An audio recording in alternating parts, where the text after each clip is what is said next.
अंकित एक छोटे से गांव में रहता था जो पहाड़ों के बीच बसा हुआ था।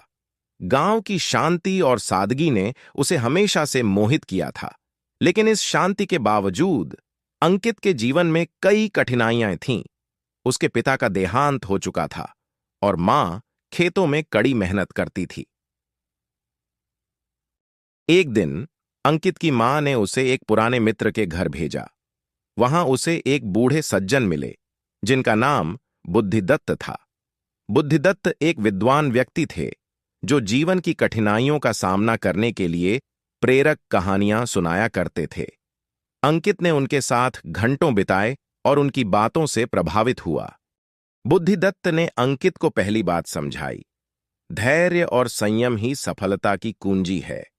उन्होंने एक कहानी सुनाई। एक समय की बात है, एक छोटे से गांव में एक किसान रहता था। उसके पास एक घोड़ा था जो उसके जीवन का मुख्य सहारा था। एक दिन वह घोड़ा भाग गया। गांव के लोग किसान के पास आए और बोले, बड़ा बुरा हुआ। किसान ने संयम से कहा, शायद। कुछ दिनों बाद वह घोड़ा वापस आया और उसके साथ कई जंगली घोड़े भी लाया। गांव के लोग आए और बोले, वाह, कितना अच्छा हुआ। किसान ने संयम से कहा, शायद। किसान का बेटा उन जंगली घोड़ों में से एक को साधने की कोशिश कर रहा था और गिरकर उसकी टांग टूट गई। गांव के लोग फिर आए और बोले, बड़ा बुरा हुआ। किसान ने संयम से कहा, शायद। कुछ समय बाद गांव में युद्ध छिड़ गया और सभी नौजवानों को युद्ध के लिए बुलाया गया। लेकिन किसान का बेटा उसकी टांग टूटने के कारण नहीं जा सका। गांव के लोग फिर आए और बोले, वाह, कितना अच्छा हुआ। किसान ने संयम से कहा, शायद। इस कहानी से अंकित ने समझा कि जीवन में हर परिस्थिति का धैर्य और संयम से सामना करना चाहिए। अगली बार जब अंकित फिर से बुद्धिदत्त से मिला तो उन्होंने उसे दूसरी बात समझाई, आभार और ध्यान जीवन में सकारात्मकता लाते हैं। उन्होंने एक और कहानी सुनाई। एक बार की बात है, एक राजा था जो बहुत ही दुखी था। उसने अपने राज्य के सभी विद्वानों को बुलाया और उनसे पूछा, मैं अपनी खुशी वापस कैसे पा सकता हूं? एक विद्वान ने कहा, राजन, आपको हर दिन के अंत में 5 बातें लिखनी चाहिए जिनके लिए आप आभारी हैं। राजा ने विद्वान की सलाह मानी और हर दिन की 5 आभारी बातें लिखना शुरू किया।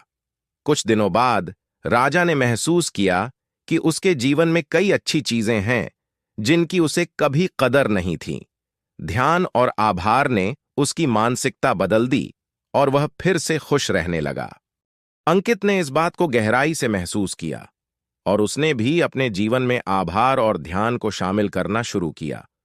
उसने अपनी मां के प्रति आभार प्रकट किया जिसने उसके लिए इतनी मेहनत की थी। समय बीतता गया और अंकित की मां बीमार हो गई। उसने अपनी मां की देखभाल की, लेकिन उसकी बीमारी गंभीर हो गई। डॉक्टरों ने उसे बताया कि उसकी मां के पास ज्यादा समय नहीं बचा है। अंकित ने बुद्धिदत्त से इस बारे में बात की। बुद्धिदत्त ने उसे समझाया, कठिन समय में भी धैर्य और आभार हमें मजबूती देते हैं। अपनी मां के साथ बिताए हुए हर पल का आभार मानो और धैर्य से इस कठिन समय का सामना करो।